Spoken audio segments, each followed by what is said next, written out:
favor nos grabe.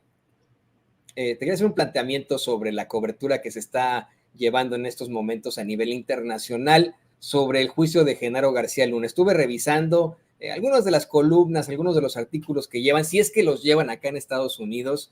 Anoche publicaban una columna de Enrique Krause en el Washington Post en el que pues da una pintadita de lo que es el juicio y de lo que podría enfrentar la derecha en México en caso de que sea declarado culpable. También teníamos ahí la nota de este señor Frewer de New York Times, y le he comentado al público consentidor a lo largo de estos espacios cómo es que me pareció verdaderamente indignante una entrevista que realiza la BBC de Londres con un periodista mexicano que pues nomás ataca a López Obrador, ¿no? Como todos, ¿no? En lo general en los medios de comunicación corporativos, y se plantea siempre y se defiende siempre la presunción de inocencia de Genaro García Luna. Es una entrevista que ya sabes, en estos acuerdos que tienen las cadenas, pasaron en NPR aquí en los Estados Unidos en la tarde, y me llama la atención porque tú recordarás perfectamente esto porque has sido corresponsal de guerra durante tanto tiempo. Cuando detienen a Saddam Hussein, yo no recuerdo a la BBC o algún otro medio de comunicación que estuviera peleando por la presunción de inocencia de alguien como Saddam Hussein ante los evidentes y claras violaciones a los derechos fundamentales de su pueblo. Lo mismo cuando lincharon desafortunadamente, digo desafortunadamente porque ningún linchamiento es bueno, cuando lincharon desafortunadamente a Gaddafi, nadie lo hacía como un presunto culpable, ¿no?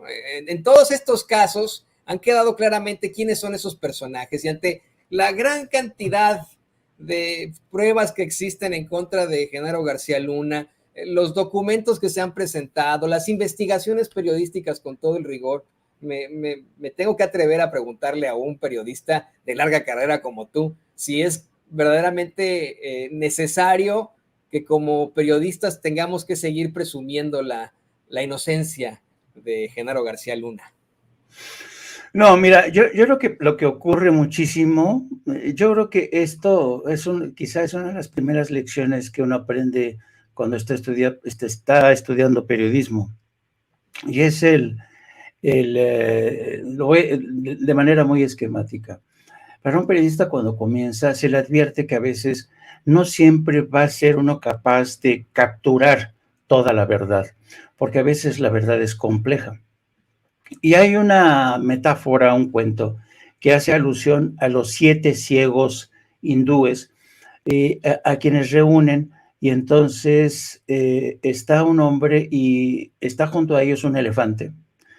Y todos y cada uno de los 7 sabios ciegos tocan una parte del elefante, pero claro, si uno toca la trompa y le preguntan qué es, oiga, pues es que esto tiene, no sé, parece que es como una manguera, una serpiente. Otro le toca el rabo, otro le toca una pata, en fin, que uno a uno son incapaces de descifrar la realidad que está frente a ellos. ¿Por qué? Porque no pueden, porque están ciegos, porque son incapaces de ver el todo. Bueno, eso es un poco lo que está ocurriendo últimamente en México, digo, en todo el mundo, porque es un problema no solamente de México, pero particularmente ocurre con los corresponsales de medios extranjeros.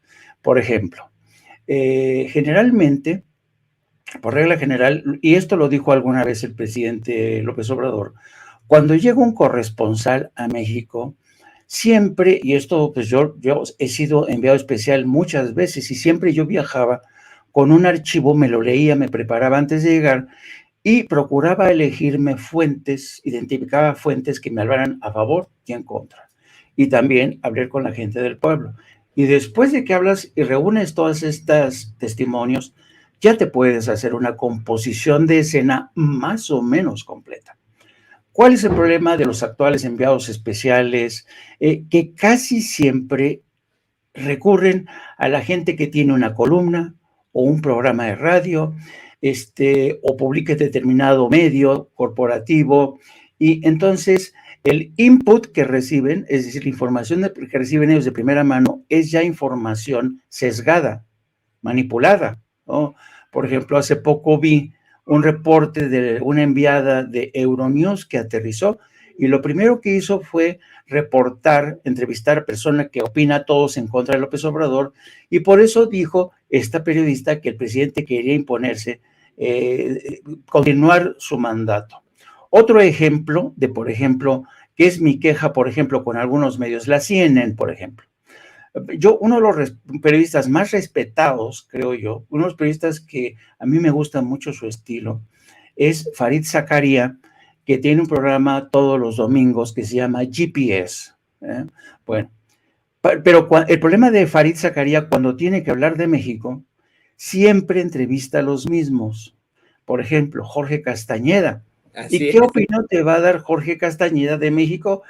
Entonces, yo creo que en muchos sentidos los enviados especiales, los corresponsales, hoy se rigen bajo la ley del mínimo esfuerzo. No se patean las calles, no buscan contrastar sus versiones. ¿Por qué? Porque estamos ante un medio en un ambiente ya de urgencia, y lo más interesante de todo esto, querido Toño, estamos en un ambiente de urgencia tan rápido, tan rápido, tan rápido, y estamos constantemente bajo una lluvia de información y desinformación, que por primera vez hoy yo puedo decir así abiertamente que hoy es más fácil creer una mentira que una verdad. Hoy es más fácil creerse una mentira que una verdad. Entonces, vivimos en un ecosistema tan cargado de guerras informativas, contrainformación, que necesitas forzosamente de una persona que empine los codos, que se ponga a estudiar, que estudie las fuentes, pero eso no podemos pensar que lo van a hacer todos los corresponsales que van a aterrizar como si llegaran de Marte. Y dicen, bueno, pues ¿a quién le pregunto, no? Entonces, eso es un poco de lo que está pasando con y algunos de los medios más especializados y respetados incluso siguen viendo a Andrés Manuel López Obrador como un presidente que es un populista de izquierda, que quiere eternizarse en el poder. Y entonces ya con eso dices, bueno, no has entendido la realidad, no has entendido la realidad.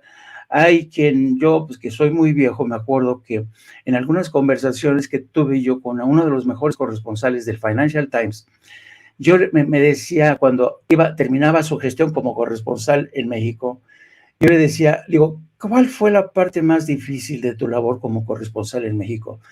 Me dice, es que México es muy difícil de conocer. México es como la danza de los 7 velos.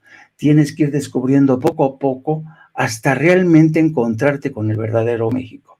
Así es que el grado de dificultad de México, y esto te lo dice cualquier periodista, las palabras que yo he encontrado más interesantes para los corresponsales, por ejemplo, los de Televisión Española, una vez un corresponsal, digo, ¿y qué te parece México? Y me dice, es una realidad muy densa, muy densa. En cuanto llegas a México, te atrapa esa realidad y te olvidas de todo lo demás, te olvidas de España, de todo, porque México es de una densidad brutal. Y entonces tienen que trabajar el doble, el triple a veces para entender esta realidad donde la clase política se disfraza y chapulinea, y eso a veces les cuesta trabajo entender. El oficio del periodismo, los medios de comunicación también, a veces dicen, oye, ¿y por dónde? A veces me sale azul, luego rojo, luego otra vez rojo y otro azul. Entonces, esto te habla de la complejidad, e insisto, vuelvo a insistir, vivimos etapas, vivimos una época, querido Toño, donde es más fácil creer la mentira que la verdad. Sí, y es algo que utilizan muchísimo ahora. Se van con la fácil en los medios de comunicación corporativos, en la misma radio pública acá en Estados Unidos. Uno de nuestros grandes moderadores aquí, querido Jaime, Ricardo Salas, siempre me plantea lo que están diciendo en otros sitios como Democracy Now!, que es la otra mirada, otra situación completamente distinta, pero generalmente siguen esa línea, ¿no? De lo que plantean los grandes. Son muy, muy cuestionables. Yo lo digo con mucho respeto para Mary Louise Kelly, pero cuando se dio esta controversia sobre el aborto, era evidente que ella estaba muy enojada al entrevistar a un gobernador republicano del sur que obviamente quería el aborto en esta ley que se estableció con la Suprema Corte, ¿no? y en lugar de expresar una opinión, como lo hacemos aquí en Sin Censura, en lugar de demostrar que tenemos humanidad, que somos periodistas de carne y hueso, que también sangramos, pues no, optaron definitivamente por lo robótico que resulta y lo fácil y robótico que resulta el citar o el pues hacer los planteamientos sobre las mentiras que existen directamente en los medios de comunicación tradicionales. Pero bueno, me dio como siempre mucho gusto platicar contigo, Jaime. Desafortunadamente por cuestiones técnicas de las que pues, somos ajenas, perdimos la comunicación con Paco Cruz, con el abogado César Gutiérrez Priego, pero pues, ¿qué te parece que tú nos compartes tus redes sociales para que la gente se ponga en contacto contigo, para que te vean, para que te lean en la jornada Sin Fronteras? Mira, yo voy a seguir leyendo la jornada, lo que resta, ¿no? En definitiva, a pesar del compañero Bulmaro Castellanos Loza, yo voy a seguir leyendo ahí la jornada sin ningún problema, ¿no? Como el resto de los medios de comunicación corporativos y tradicionales, y analizando sus notas, pero por supuesto con mi sección favorita, que es la jornada Sin Fronteras. Gracias, sí, efectivamente, y esto te demuestra un poco también algo de lo que estábamos platicando, a veces la complejidad. Mucha gente cree que La Jornada es un periódico que reúne a... Alguien me dijo alguna vez, no, ustedes son los integristas de Resortera, ustedes son unos integristas de Resortera. Y yo me acuerdo que alguien me decía, no, los de La Jornada siempre andan en guaraches y nunca se bañan, ¿no? Pero es la típica, es las críticas típicas de gente que consideran que La Jornada solamente está entregada a una causa. Pero no hay que olvidar que La Jornada fue un periódico y sigue siendo un periódico creado por periodistas, gestionado por periodistas, administrado por periodistas y además una cosa muy interesante, gestionado por mujeres. Gran parte de la ejecutiva de La Jornada es mujer.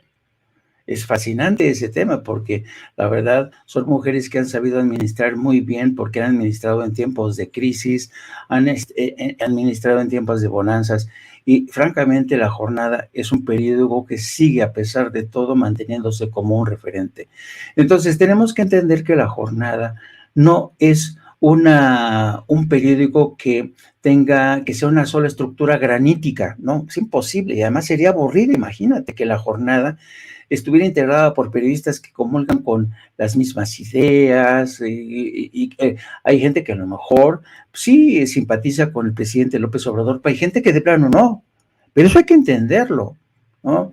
Entonces, y además yo creo que es bueno que haya diversidad, pluralidad de ideas. Y yo creo, y esto se lo explico a la gente, y seguramente la gente no necesita este tipo de explicaciones, ¿eh? La gente entiende bien que puede haber un caricaturista como Magú que despotrique contra Andrés Manuel López Obrador, pero es muy su derecho, muy su derecho. Y lo mismo se puede... Estoy totalmente de acuerdo, ¿eh? O sea, por supuesto que es su libertad de expresión, ¿no? Yo lo que cuestiono hoy es pues una difamación en realidad, ¿no? Al trabajo que hacemos aquí en Sin Censura, ¿no? Es lo que considero. Sí,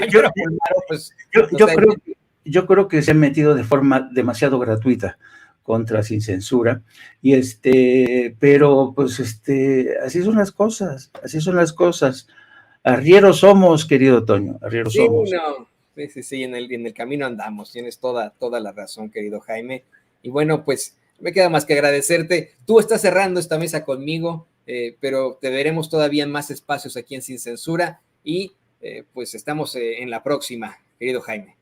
Sí, y ya dentro de poco más de una hora voy a entrar al aire con nuestro canal hermano, no apto para cínicos, en punto de las 14 horas, no se olvide, vamos a dar seguimiento a este tema del juicio que se sigue, segundo día del juicio contra Genaro García Luna, no se lo pierda. Vamos a hablar también de lo que ha dado de sí la mañanera, en qué dirección se pronunció hoy el presidente, hay cosas interesantes. Y también les pido que me sigan a través de mis redes sociales, @JaimeJourno, y también a través de la sección de La Jornada Sin Fronteras de nuestro gran periódico La Jornada. Don Antonio, pórteseme bien, por favor. Siempre, y seguiré, te digo, mi sección favorita, la Jornada Sin Fronteras. Y bueno, pues ahí tiene usted al gran editor de La Jornada Sin Fronteras, Jaime Hernández, gran corresponsal de guerra. y de un amigo vamos a otro amigo, le pido